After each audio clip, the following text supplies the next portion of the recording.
Well, I can hardly believe it, but I've owned the Evora for over a year now. In fact, at the time of filming, it's just over 13 months. And we've had such an adventure already. I've made so many different videos and things and been fortunate that many of you have chosen to join me on this very exciting journey. But I realized the other day that there was one video which I actually haven't done.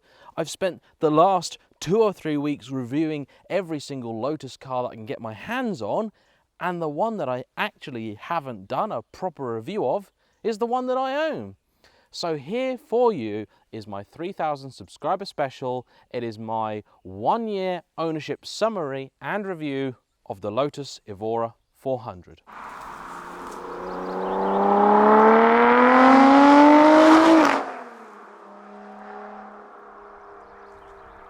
I bought the Evora because I wanted a car that was going to be practical, usable, but most importantly, looked great, sounded great, was very fun to drive and felt special. Now, over a year on, when I stop and park this car somewhere and I'm walking away, I will still stop and turn and look back at it, because to me, this car does look sensational.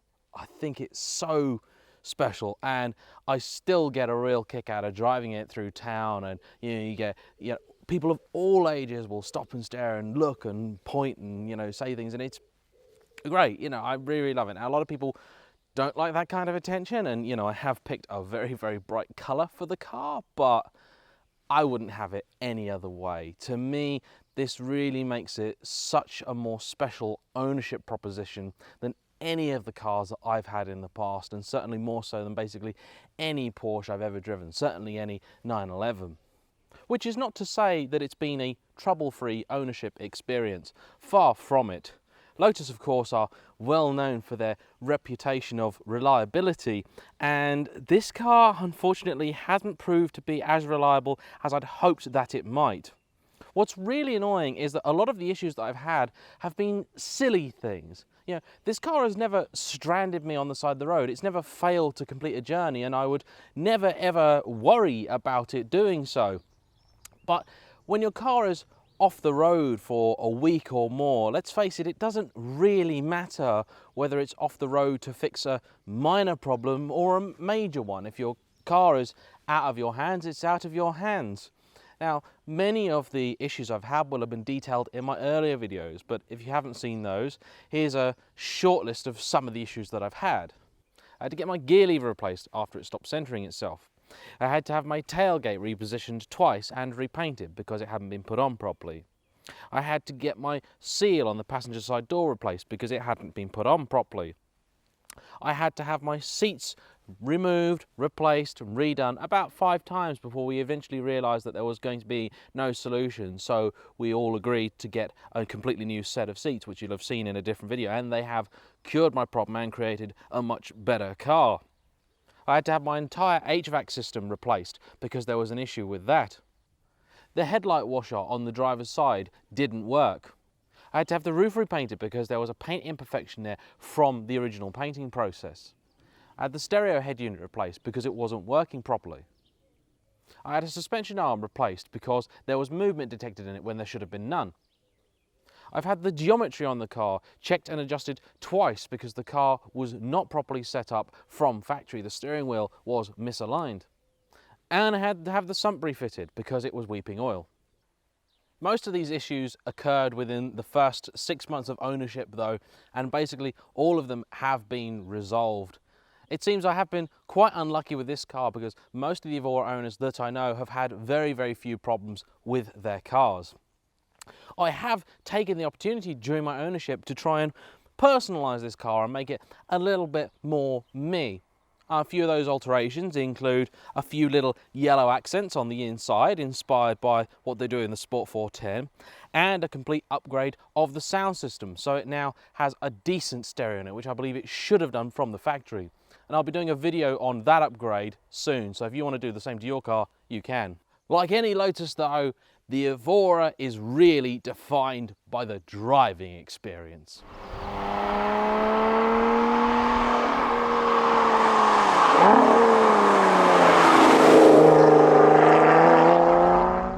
Now, I gotta be completely honest here.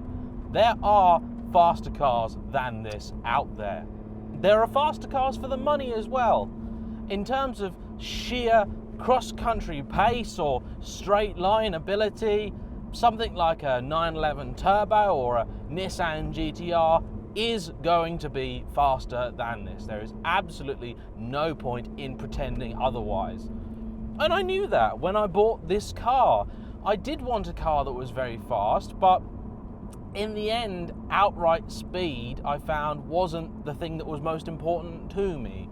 What was important to me was having a car which was an event and which was special to drive at low speeds as well as high speeds.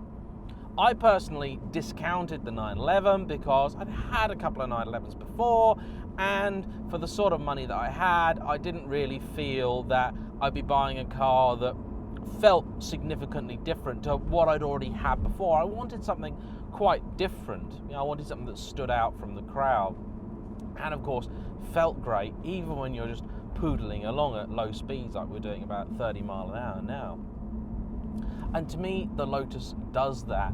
Now, something like an Elise or an Exige is going to deliver more visceral thrills. It's a Aurora car, and you know, that's great for short periods of time, but the Evora is a much easier car to live with, and a car that you can cover much greater distances in much more comfortably. I would happily say to basically anyone that was thinking about using an Evora as a daily driver that you could. When it comes to an Elise or an Exige though, I do know people that use them as daily drivers, but I think you have to be very dedicated to do so. I certainly couldn't. Now, I still love them to pieces, but you know, they are at the end of the day different cars. The thing which defines the Lotus experience for me is twofold. Number one, the fantastic steering. Lotus have stayed with the traditional, or you might say old-fashioned, hydraulic power steering setup. They're happy to say that for the very slight MPG compromise, you are getting much better steering feel. You really do get a sense of what the car is doing. There's a total connection between you and the road. Everything is intuitive. The Evora is a car that you can get in having never driven one and drive quickly and confidently. It is not at all a scary car to drive fast. None of the Evoras are. It's really fantastic. The other thing which surprises is how compliant the suspension is.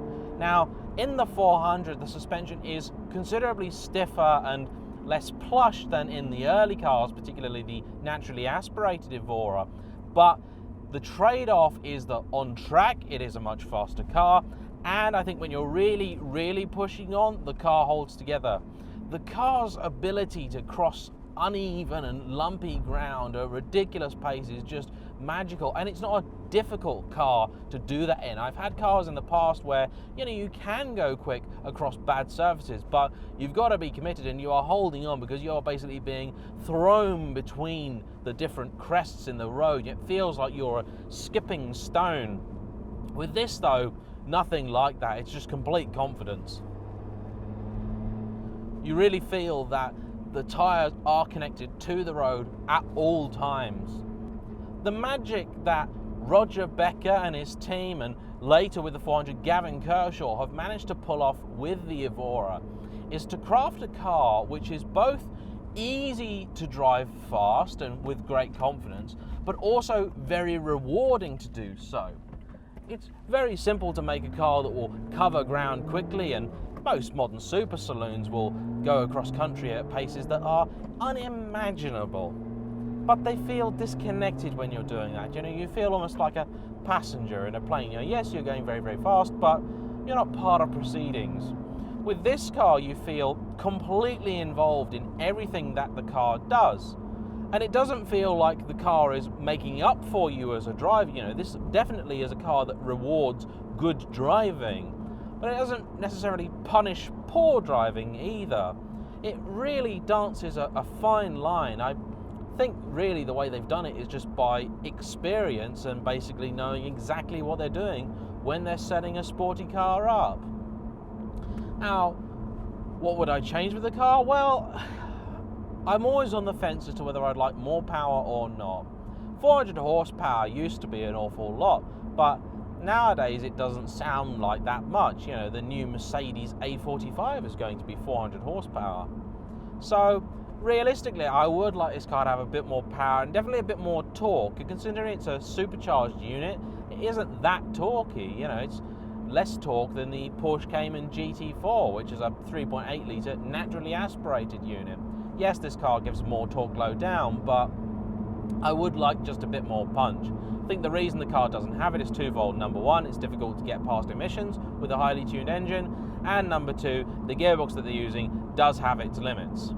And that's a shame. That's a common Lotus theme. I'm hoping that maybe things will change for them in the near future, now that they're going to be bought out by Geely and hopefully have a little bit of money in the pot. But otherwise, as a driving experience, no, it's not the fastest car in the world, but is it one of the most enjoyable? Oh yeah, I love it, and the more I drive it, the more I love it. It's so good. Fuel economy has been fairly good. When you're enjoying the car, you'll get high teens, low 20s, and when you're on a run, you'll get high 20s, low 30s, depending on how you're driving. Servicing has been reasonable. Your average service on this car is anywhere between about 300 and 600 pounds, depending on which service it is and where you take the car.